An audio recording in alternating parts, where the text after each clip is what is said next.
우리 함께 하나님 말씀 보시겠습니다. 구약성경 창세기 제5장 18절에서 24절까지 말씀 함께 보십니다. 창세기 5장 18절에서 24절.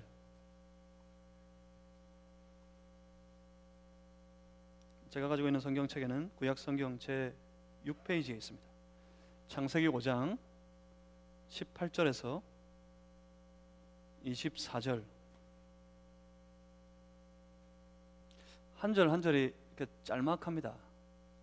그러니까 딱 더 마음을 모아서 집중해서 함께 교독하시겠는데,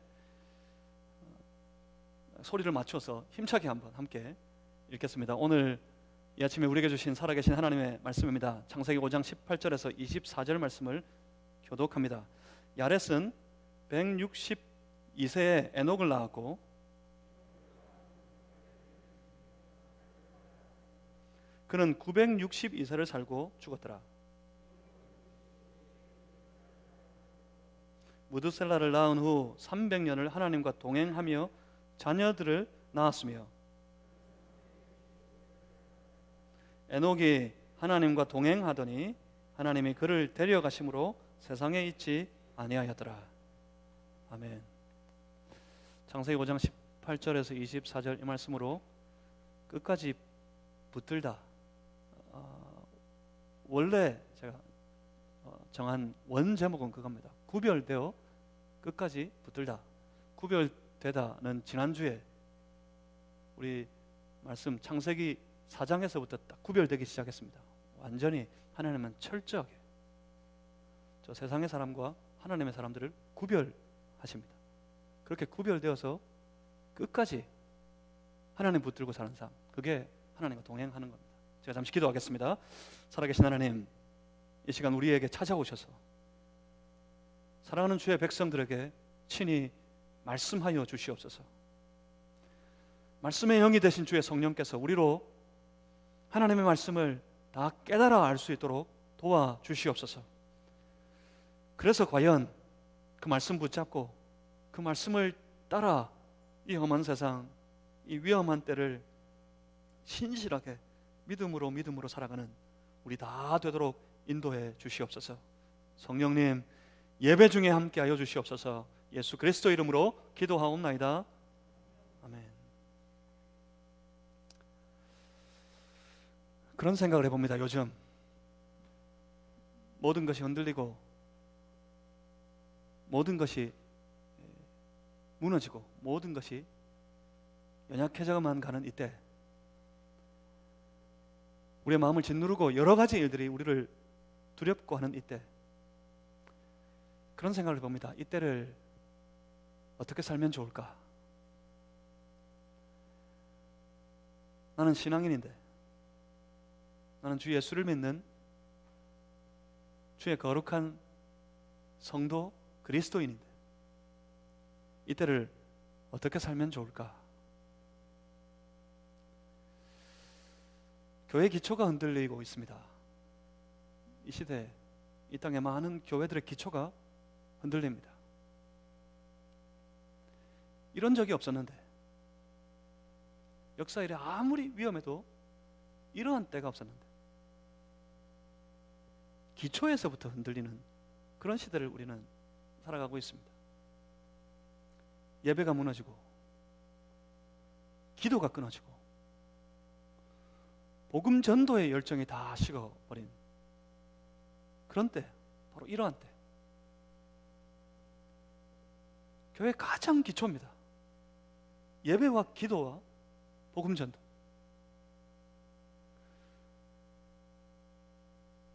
예배가 멈추었습니다. 기도하지 않습니다. 참 힘든 때, 위험한 때, 저 일제시대 때 한국 교회, 우리 믿음의 선배들은 그 수많은 위협 속에서 그 위협 때문에 영적인 본능이 깨어나서 하나님 앞에 엎드려 간절히 기도했습니다. 하나님, 이 어려움이, 이 위기가 이 땅에서 떠나가게 해주십시오. 전쟁통에 예수 믿는 자들을 죽이려고 하는 수많은 세력들의 그 총칼의 위협 속에서 교회는 영적인 본능이 깨어나서 더 뜨겁게 하나님 붙잡고 기도했습니다. 하나님, 우리를 살려주십시오. 이 위기 속에서 우리를 건져주십시오.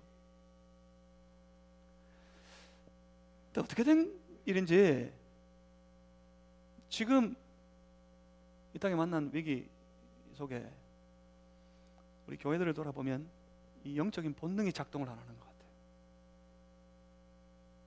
기도가 끊어졌습니다.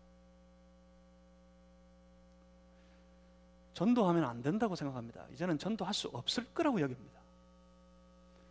전도하면 뭐죠? 예수 믿으라고 그러면 당연히 욕으로 돌아올 것이라고 생각합니다. 그래서 그 열정이 식어버리고요, 전도의 문이 막혀버렸습니다. 이렇게 기초가 흔들리고 있는 이때 도대체 우리에게 있는 이 믿음이라는 것은 뭘까? 그래도 여전히 믿는다고, 믿음 있는 사람이라고 그렇게 떵떵거리며 자부하며 그렇게 살아가는 우리의 믿음이라는 것은 도대체 하나님 앞에서 뭘까? 그런 생각을 해봅니다. 세상을 한번 둘러보십시오. 세상은 점점 하나님을 대적해서 높아져만 가고 있습니다. 하나님을 조롱하고 하나님을 비난하고 주의 몸된 교회를 비난하고 정죄하는, 비난하고 정죄하기를 주저하지 않는 이 시대 속에 우리는 여전히 그리스도인인데, 우리 그리스도인들은 이때를 어떻게 살면 좋을까? 믿음이 뭡니까? 믿음은 하나님과 동행하여서 하루하루를 살아가는 겁니다. 하나님과 동행하는 삶, 그 삶은 성도들의 입술의 구호에만 있지 그의 삶의 모습에는 찾아보기 어려운 그런 시대를 우리가 만났습니다. 어떻게 하는 겁니까? 하나님과 동행요? 어떻게 하는 겁니까 도대체? 어떻게 하나님과 함께 걸어요? 어떻게 하나님과 함께 지냅니까? 어떻게 하는 겁니까? 여러분은 하나님과 동행하는 삶을 살고 계십니까? 여기저기 둘러보면 다들 하나님을 이용하려고만 할 뿐 마음은 점점 하나님에게서 멀어지고 멀어지면서 도대체 어떻게 하나님과 동행하는 겁니까? 이때를 어떻게 살면 좋습니까? 이러한 마음으로 오늘 본문을 만납니다.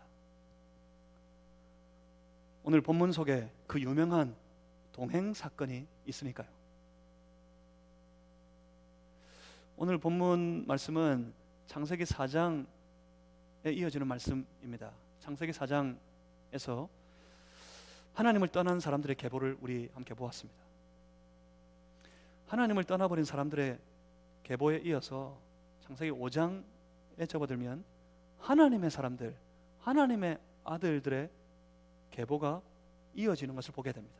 그 과정 속에 있어요. 그 계보, 하나님의 사람들의 계보 속에 오늘 본문의 말씀, 사실은 어떤 이유 때문에 아주 유명해져 있는 본문인데 웬만하면 우리 족보를 잘 외우지 않고 웬만하면 족보를 우리가 이렇게 유심히 쳐다보지 않고 족보만 성경에서 족보 본문이만 나오면 빨리 넘어가고 싶고 그런 게 우리인데, 그런데 어떤 이유 때문에 오늘 본문은 아주 유명합니다.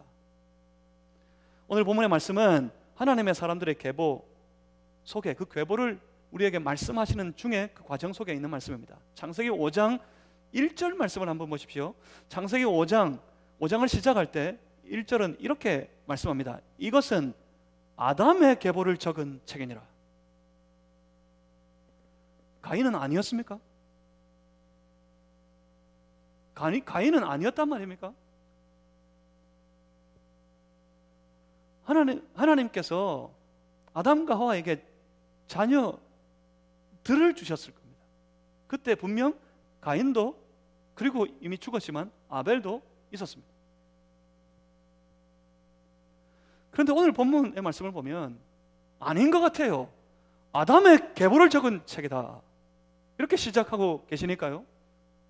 그렇습니다. 영적으로는 분명히 구별되기 시작했습니다.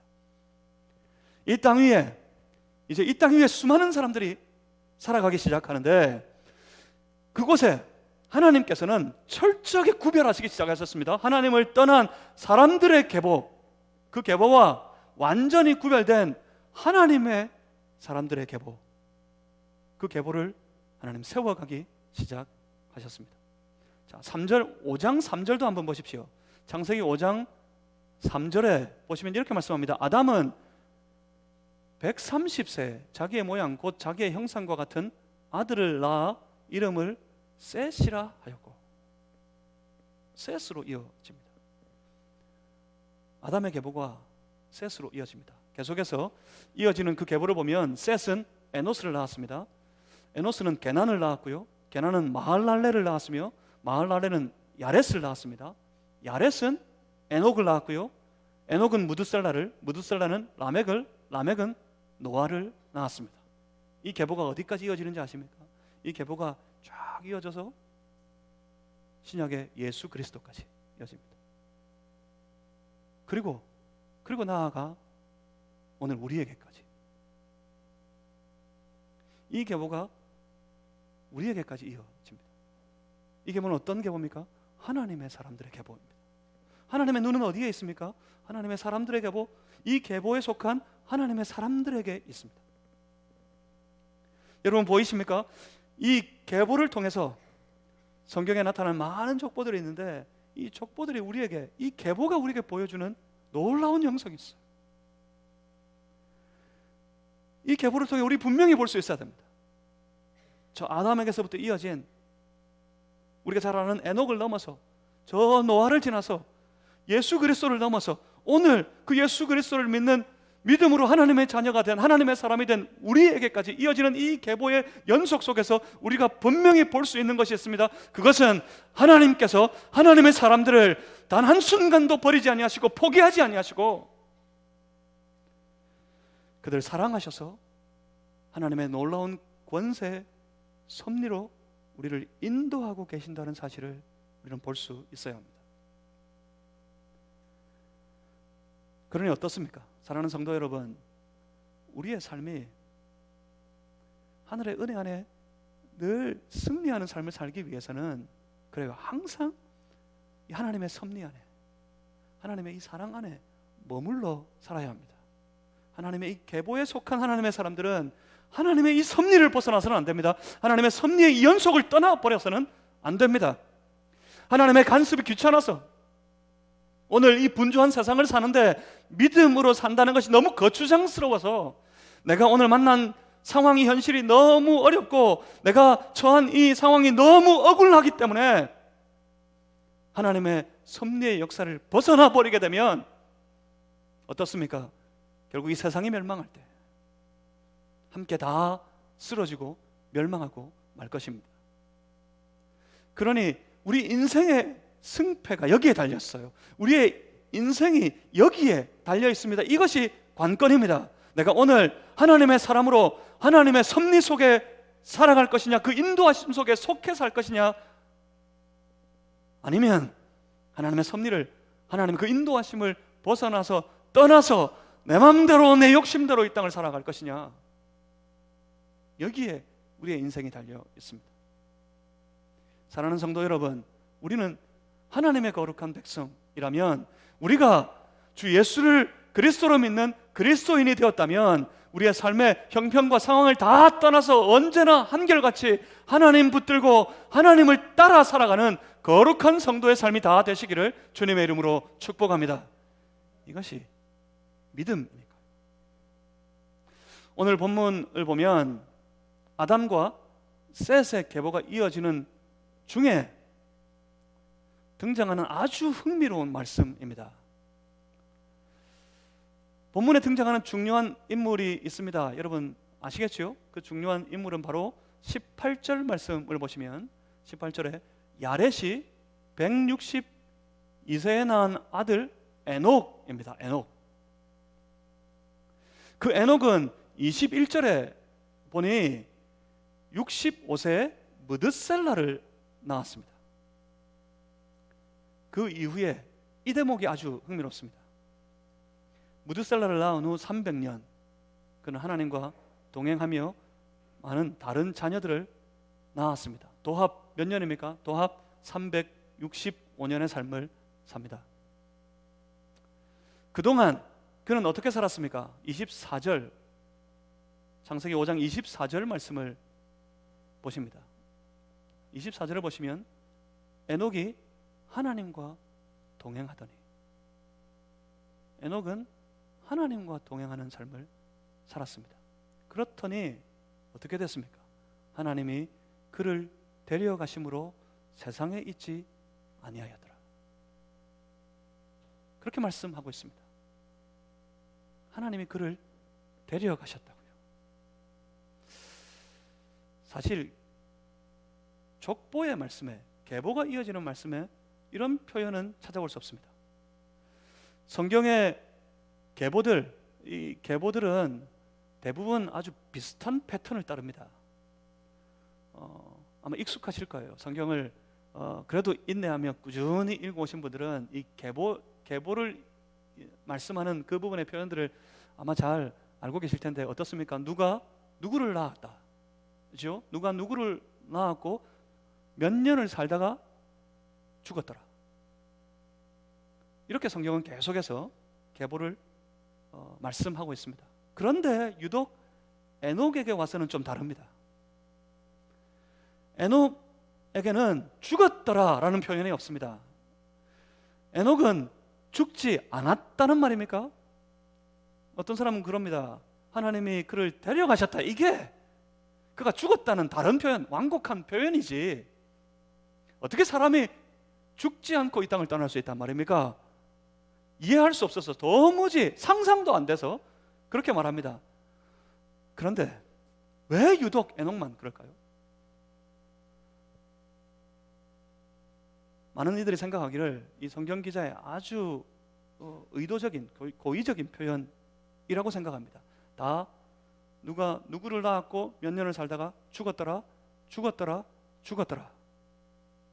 에녹의 경우만 하나님의 그를 데려가셨더라. 그리고 또 이어집니다. 죽었더라, 죽었더라. 무슨 말입니까? 에녹은 죽지 않았다는 말입니다. 히브리서 11장 5절 말씀해 보시면 거기는 아주 분명하게, 아주 직접적으로 그렇게 말씀합니다. 믿음으로 에녹은 죽음을 보지 않고 옮겨졌으니, 뭐라고요? 죽지 않았다고요. 올해 들어온 말씀이어서 의뢰이 그렇다고 생각하시겠지만 여러분 상상이 되세요? 사람이 이 땅을 살다가 한 해, 두 해 살았다는 것도 아닙니다. 온 동네방네 사람들이 다 알 거예요. 이 사람이 누군지. 한 해, 두 해, 10년, 20년 같이 살았다는 것도 아닐 텐데. 에녹이 몇 년을 살았다고요? 365년을 살았다고요. 365년 함께 살던 이 사람이 죽지 않았다고요. 죽지 않았다고요. 그냥 하나님이 데려가셔서 이 땅에서는 사라져 버렸습니다. 어떻게 이런 일이 있을 수 있을까요? 왜 이런 일이 가능한 것이었을까요? 히브리서 11장 5절 말씀에서는 대략 이런 힌트를 줍니다. 11장 5절에 이어지는 말씀을 제가 읽어드리겠습니다. 그는 옮겨지기 전에 하나님을 기쁘시게 하는 자라 하는 증거를 받았다. 에녹은 어떤 사람이었다고요? 하나님을 기쁘시게 한 사람이었습니다. 그래서 하나님이 그를 데려가셨습니다. 에녹을 보시면서 하나님이 기쁘셨다고요? 보시며 하나님은 기뻐하셨습니다. 마치 창조의 때에 보시기에 좋았더라 하셨던 그 말씀처럼 말입니다. 왜 하나님 좋으셨지요? 여러분 기억나십니까? 하나님이 무엇 때문에 좋으셨습니까? 이뻐서, 아름다워서, 고와서? 그렇지 않습니다. 하나님이 기뻐하셨던 이유는, 하나님이 좋으셨던 것은 하나님의 계획하신 바대로 하나님의 뜻하신 것을 다 따라 모든 것들이, 모든 일들이, 모든 피조물들이 다 이루어지고 다 되어지는 것을 볼 때 하나님은 그렇게 기뻐하셨습니다. 하나님은 좋아하셨습니다. 사람을 보며 하나님이 심히 좋았더라 하셨습니다. 그렇다면 에녹의 인생이 어땠단 말입니까? 에녹의 삶은 하나님의 계획과 하나님의 뜻을 따르는 신실한 믿음의 삶을 살았다는 말입니다. 그것을, 하나님의 계획과 하나님의 뜻을 따라 신실하게 하루하루 살아가는 삶을 오늘 우리가 읽었던 성경의 본문, 이 창세기의 본문에서는 이렇게 표현합니다. 동행하였더라. 하나님과 동행했다고 그렇게 말씀합니다. 그러면 기뻐하십니까? 하나님과 동행하면 기뻐하십니까? 뭐 대단한 일을 하지 않았는데, 아주 위대한 업적을 쌓지도 않았는데, 좋은 것 가지고, 귀한 것 가지고 하나님 앞에 높여드리면 하나님 기뻐하실 것 같습니까? 우리가 대단한 사람이 되고 위대한 일을 하면, 참 많은 일들을 하면, 많은 수고를 하면 하나님이 기뻐하실 것 같습니까? 하나님은 무엇을 기뻐하십니까? 예, 동행하는 사람을 기뻐하십니다. 하나님은 하나님과 동행하는 그들을 기뻐하십니다. 분명히 그렇습니다. 하나님과 동행하는 사람, 시대를 막론하고 오늘도 마찬가지입니다. 오늘 이 시대 속에, 이 형편 가운데 신실하게 꾸준히, 비록 수고롭다 할지라도 하나님과 한 걸음 한 걸음 동행하는 그들을 하나님은 찾고 계시고, 하나님은 그들을 기뻐하십니다. 그러니 사랑하는 성도 여러분, 참 고단하시죠? 참 힘겹지요? 그렇지만 오늘도 여전히 우리 안에 함께 하시고 우리를 사랑해 주시는 하나님, 그 신실하신 우리 아버지 하나님, 기꺼이 그 하나님과 동행하는 그런 성도들이 다 되시기를 주님의 이름으로 축복합니다. 하나님이 기뻐하실 겁니다. 그렇다면 생각해 봅니다. 어떻게 하는 겁니까? 여러분 아십니까? 어떻게 하는 겁니까? 에녹은 어떻게 했습니까? 아담을 부르실 때처럼, 아담아 하실 때처럼 에녹을 부르면 달려가 가지고 그 하나님과 더불어 길을 걸으며 산책하면 됩니까? 그렇게 할 수 없다는 것 여러분 잘 아시지 않습니까? 뭡니까? 그렇게 하면 된다 하기에도 너무 길어요. 몇 년이라고요? 장장 365년입니다. 365일이었다고 착각하지 마세요. 우리 성경을 한번 읽어보겠다, 마음 먹고 1년에 한번 일독을 해보겠다고 작정하고 시작했다가 레위기 가서 턱 막히고, 저 신명기 넘어가서도 너무 힘든데 그래도 간신히 넘어가다가 저 마태복음 족보에 가지고 딱 막혀가지고 어느새 한 반년도 다 지나가기 전에 성경 읽기도 포기하고 그냥 아이고 내년에는 한번 다시 도전해보지, 그렇게 살아가기도 쉬운데 365일이 아니었다고요. 장장 365년이었다고요. 365년. 그런 한결같이 하나님과 동행하며 살았습니다. 결국 이건 하루 이틀의 문제가 아니라 에녹의 전생에 걸친 문제였습니다. 어떻게 이게 가능합니까? 우리가 정말 하나님이 기뻐하시는, 그래서 하나님 기꺼이 상 주시기를 원하는 그런 성도의 삶이 되기를 원한다면 우리도 하나님과 동행하는 삶에 우리의 전생애를 걸어야 할 겁니다. 어떻게 가능합니까? 그러면 이것이 도대체 무엇으로 가능하단 말입니까? 생각해보면 그것은 오직 믿음뿐입니다. 믿음으로만 가능한 거예요. 믿음으로만 할 수 있습니다. 그래서 에녹의 삶을 말씀하시던 히브리서 11장 5절 말씀, 그 말씀에 바로 이어져서 6절을 말씀하시는데 6절이 아주 유명합니다. 6절이 이 유명한 말씀이, 그러니까 하나님과 동행하여 죽음을 보지 않았더라 하는 에녹의 인생을 설명하시는 말씀이었어요. 그 인생을 해설하는 말씀이었어요. 그리고 그 이후에 나타나는 모든 믿음의 사람들의 삶을 해설해 두신 말씀입니다. 어떤 거라고요? 하나님과 동행하는 하나님이 신실하시게 사랑해 주시고 기뻐하셔서 복 주시는 그 믿음의 삶, 믿음의 인생이 어떤 거였다고요? 이거였다는 겁니다. 히브리서 11장 6절 말씀을 제가 한번 읽어드리겠습니다. 믿음이 없이는 하나님을 기쁘시게 하지 못하나니. 아시겠죠? 들어보셨지요? 믿음이 없이는 하나님을 기쁘시게 하지 못하나니 하나님께 나아가는 자 반드시 그가 계신 것과 또한 그가 자기를 찾는 자들에게 상 주시는 이심을 믿어야 할지니라. 아멘. 그렇다면 에녹의 동행하는 믿음이 어떤 거였다고요? 그 그 믿음은 언제나 자신의 삶 속에 하나님이 계심을 믿었고, 그는 언제나 어떤 경우에나 하나님을 구하고 찾으며 살았습니다. 그리고 무엇을 바랬다고요? 그가 바라는 건 하나님께서 주시는 상 바라며 살았더란 말입니다. 이것이 하나님과 동행하는 믿음의 삶입니다. 그러면 자 보겠습니다. 뭐였을까요? 뭘 그토록 에녹은 그때 하나님을 찾고 구하고 붙들고 세상이 아닌 하나님 주시는 상 바라보며 그렇게 살았을까요? 에녹이 궁금하지 않으세요?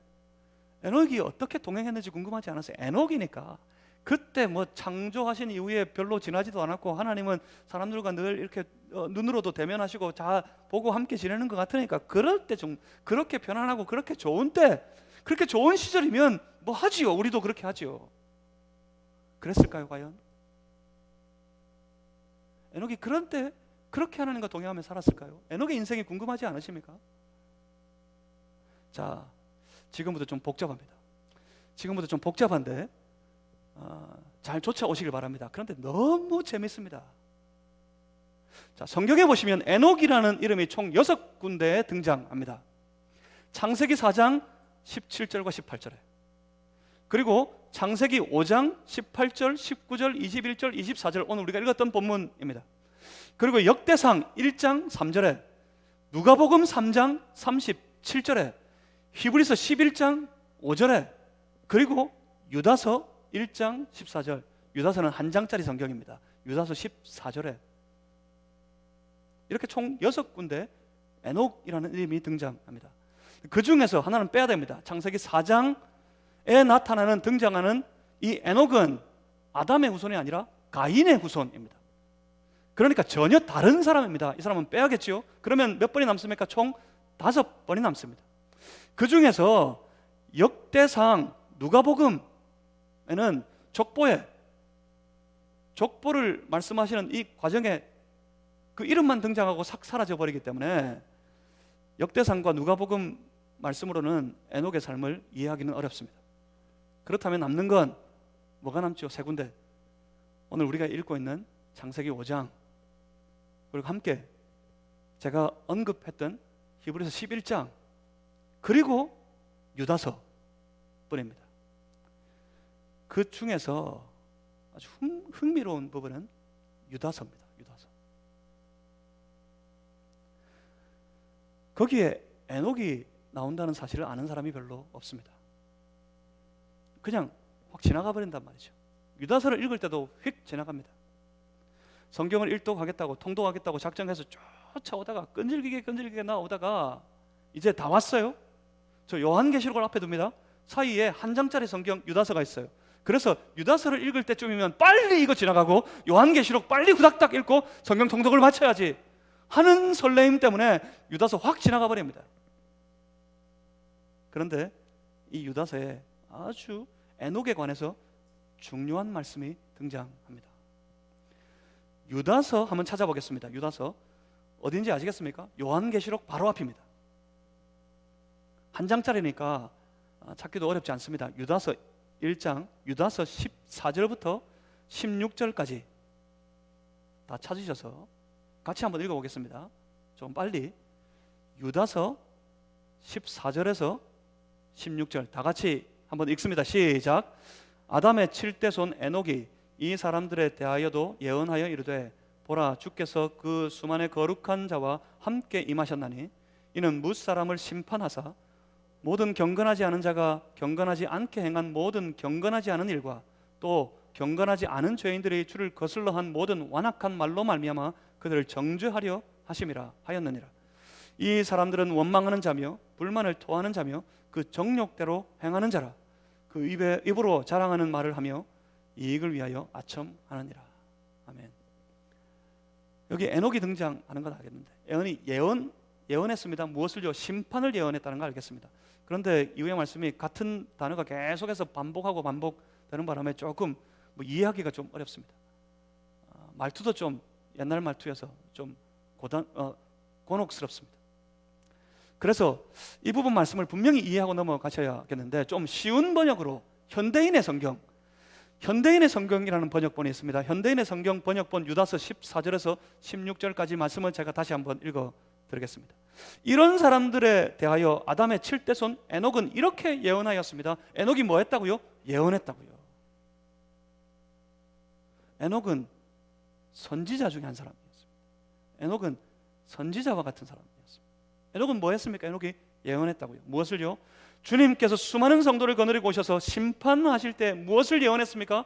심판을 예언했습니다. 에녹의 때 심판하실 때 경건치 않은 사람들이 제멋대로 행한 모든 불경스러운 행동과 경건치 않은 죄인들이 주님께 대하여 함부로 짓거린 말을 낱낱이 들추어내실 것입니다. 이들은 어떤 사람들입니까? 불평하고 원망하며 자기들의 욕심대로 살고 자기 자신에 대하여 자랑하며 유익이 될 때는 남에게 아첨하는 사람들입니다. 이런 일들에 대하여 하나님께서 심판하실 것이라고 에녹이 예언했다는 말입니다. 유다서 본문을 통해서 에녹의 시대에 심판에 대한 예언이 있었다는 사실을 우리 알게 됩니다. 그런데 여러분, 창세기에서 심판하면 제일 먼저 떠오르는 사람이 있습니다. 그게 누굽니까? 노아입니다. 노아의 홍수 심판. 노아는 어떤 사람이었을까요? 노아는 에녹의 증손이었습니다. 그럼 에녹과 노아의 홍수 심판 사이에 어떤 관계가 있단 말입니까? 여러분, 이걸 발견하셔야 합니다. 이걸 이해하셔야 에녹이 하나님과 동행하였더라 하는 말씀을 이해할 수 있어요. 이걸 이해하셔야 하나님과 동행하는 삶이 어떤 것인지를 이해할 수 있습니다. 막연히 하나님과 동행합니다, 하나님과 동행하겠습니다, 아멘, 아멘 하지만 하나님과 동행하는 삶을 찾기 어렵습니다. 하나님과 동행하는 것이 어떤 것인지도 모르고 살아갑니다. 이 말씀을 이해할 때 우리는 에녹이 어떻게 하나님과 동행했는지 알 수 있을 겁니다. 도대체 에녹과 노아의 홍수 심판 사이에 어떤 관계가 있었을까?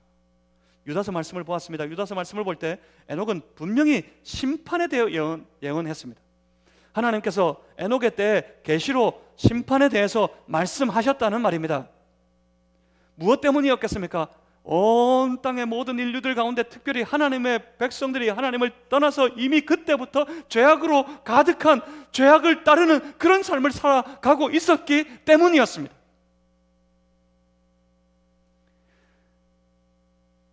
그때 에녹이 아들을 낳습니다. 에녹이 아들을 낳아 그를 이름하여 무드셀라라 이름 붙였습니다. 여러분, 무드셀라를 아십니까? 성경 공부를 조금 하신 분들은 무드셀라를 아실 겁니다. 어떤 사람이죠? 가장 오래 산 사람, 장장 969세를 산 사람으로 알려져 있습니다. 무드셀라가 그렇게 오래 살기만 했을까요? 무드셀라를 가만히 보면 그 시대를 향한 하나님의 마음을 알 수 있습니다. 에녹은 심판의 말씀을 받았고요, 하나님이 이 땅을 심판하실 것이다 하는 말씀을 받았고요, 그때 그 에녹이 아들을 낳았습니다. 그 아들을 낳아 이름 붙이기를 무드셀라라 이름했습니다. 그 이름의 뜻이 무엇입니까? 성경을 해석하고 성경을 읽을 때, 이해하려고 할 때 인물이 등장하면 종종 그 인물의 이름을 연구합니다. 아무런 의미가 없는 일이에요. 이름 연구하면 그 사람의 이름을 알면 그 사람이 그 이름대로 살았을까요? 제 이름의 뜻은 동쪽의 보배, 동방의 보배입니다. 여러분, 만만하게 보지 마십시오. 제가 동방의 보배입니다. 그렇다고 제가 뭐 보배입니까? 참, 온갖 어려움은, 온갖 욕은 다 먹으면서 살아가는데 뭔 보배롭게 제가 삽니까? 그 사람의 이름으로, 그 사람의 이름의 뜻으로 그 사람의 인생을 이해할 수 없습니다. 그렇지만 한 가지 알 수 있는 것은 있습니다.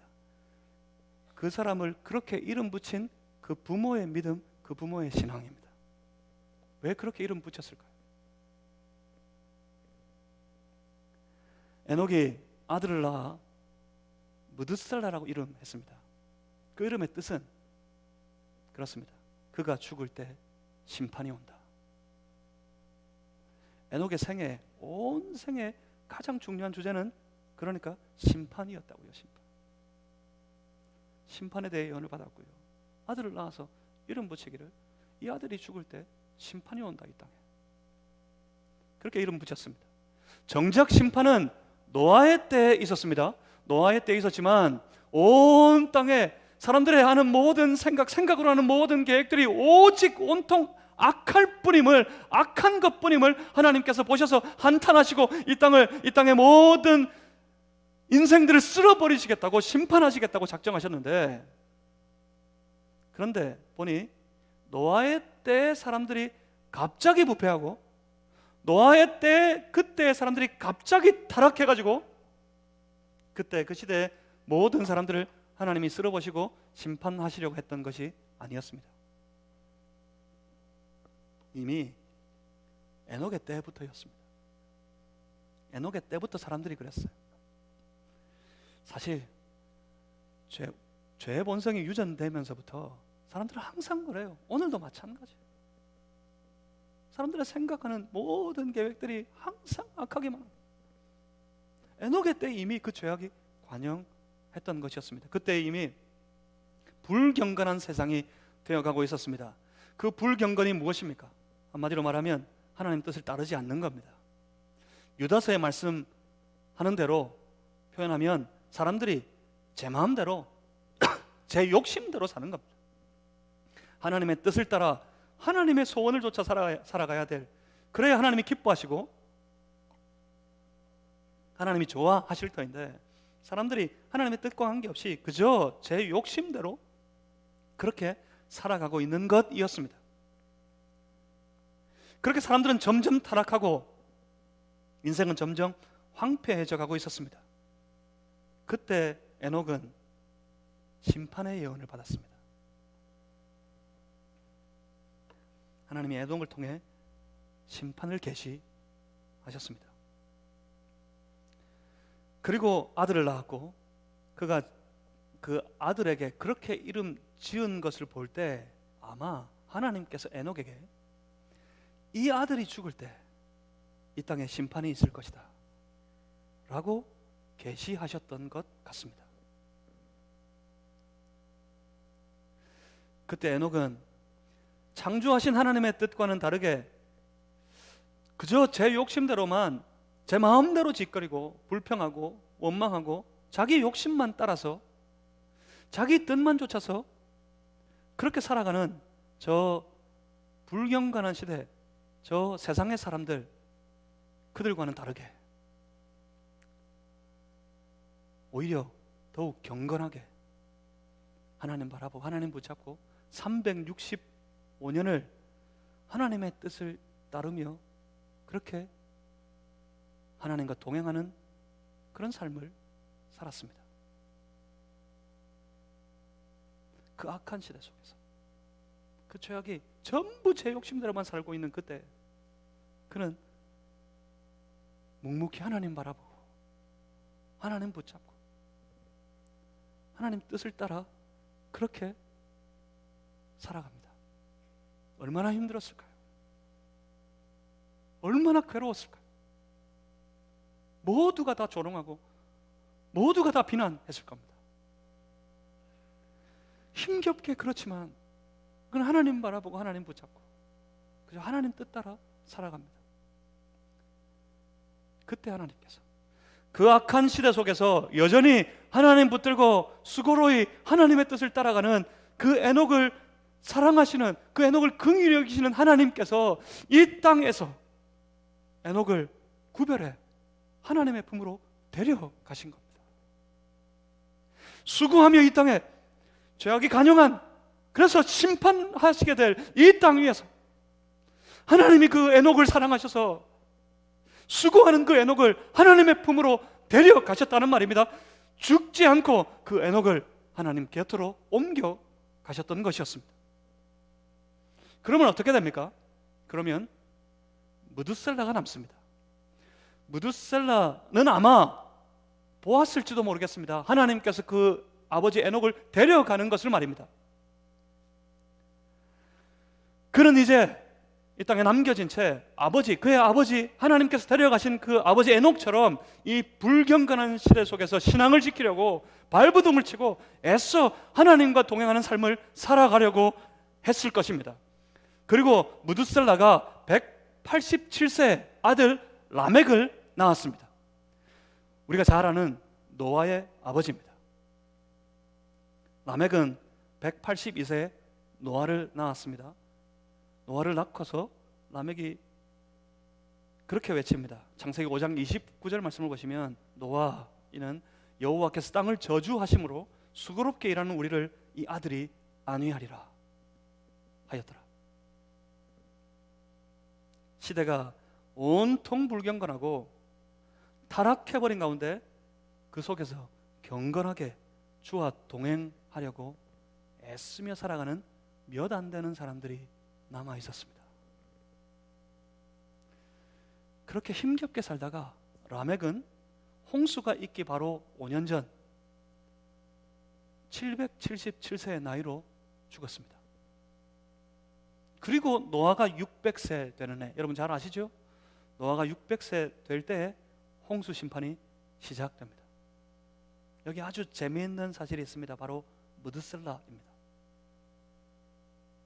라멕이 죽었을 때, 그의 아들 라멕이 죽었을 때 무드셀라는 살아 있었을까요? 죽었을까요? 그때 여전히 무드셀라는 살아 있었습니다. 이 무드셀라가 969세 되어 죽었던 그 해, 무드셀라가 969세로 죽었던 그 해가 바로 노아가 600세 되는 해였습니다. 그리고 그 무드셀라가 죽고 비로소 노아의 홍수가 시작된 것입니다. 바로 에녹이 받았던 예언의 말씀 그대로였습니다. 조금 이해가 됩니다. 왜 노아가 그렇게 오랫동안 조롱을 받으면서 방주를 지었나 싶었더니 바로 무드셀라 때문이었던 것 같습니다. 하나님은 에녹에게 주셨던 약속 그대로 무드셀라가 생존하고 있는 그때까지 심판을 오래오래 참아오셨던 것입니다. 어떤 사람들은 그럽니다. 이 무드셀라가 순교했을 것이라고. 충분히 일리 있습니다. 노아의 때, 그때 그 시대의 악독함을 볼 때 충분히 가능한 일입니다. 어떻든 에녹이 무드셀라라고 붙인 그 이름 그대로 그가 죽을 때 심판이 온다 한 그 이름 그대로 과연 그 아들 무드셀라가 죽었을 때 심판이 왔습니다. 정리해 봅니다. 에녹은 아주 편안한 때 아주 평안하게 하나님 찾고 하나님 생각하고 하나님과 동행하는 그런 신앙의 삶을 살았던 그런 사람이 아니었단 말입니다. 좀 편안해지면, 좀 생활이 좀 나아지면 그러면 좀 하나님 찾지요. 그러면 다시 예배도 드리고 그러면 다시 신앙생활도 해보지요. 지금은 어려워서, 지금은 힘들어서, 지금은 내 기분이 이런데, 내 상황이 이런데, 내 형편이 이런데 지금은 좀 안 될 것 같아. 좀 좋아지면 하지요. 좀 좋아지면 하지요. 좋아지면 합니까? 과연 그렇게 동행하는 것일까요? 에녹은 그렇지 않았습니다. 사람들이 전부 하나님을 떠나버렸습니다. 다 제 마음대로 제 멋대로 살아갑니다. 제 마음대로 제 멋대로 짓거리고 원망하고 불평하고 그저 쫓아가는 것이라고는 제 욕심을 따라서 제 욕심만을 쫓아서 살아가는 그런 시대 속이었습니다. 하나님 믿는 사람, 예수 믿는 사람들을 조롱하고 비난하고 그런 시대를 살았습니다. 그때 그럼에도 불구하고 조용히, 그럼에도 불구하고 묵묵히 하나님 붙들고 하나님 쫓아 살아가는 그런 삶이었습니다. 얼마나 힘들고 얼마나 수고로웠을까요?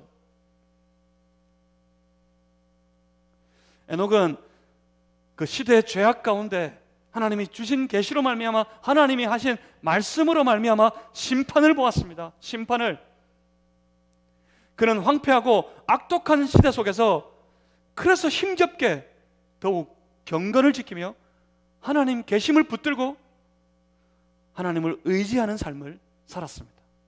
바로 그겁니다. 하나님과 동행하는 것이 뭐라고요? 구별되어져서. 저 세상하고는 다르게 이미 지난주에 함께 나누었던 말씀처럼 하나님은 구별하셨어요. 저 사람의 아들들과 하나님의 아들들을 구별하셨어요. 저 하나님을 떠난 사람들과 하나님의 백성들을 하나님 완전히 구별하셨어요. 하나님의 눈은 하나님의 사람들을 향해 있습니다. 하나님의 관심은 하나님의 사람들을 향해 있습니다. 그때 그렇기 때문에 우리가 하나님과 동행한다는 것은 그거예요. 구별되어져서 저 세상과 하나님을 떠난 사람들과 완전히 구별되어져서 끝까지 하나님 붙잡고 미련스럽게 하나님의 뜻을 따라 살아가는 삶, 그것이 바로 하나님과 동행하는 삶입니다.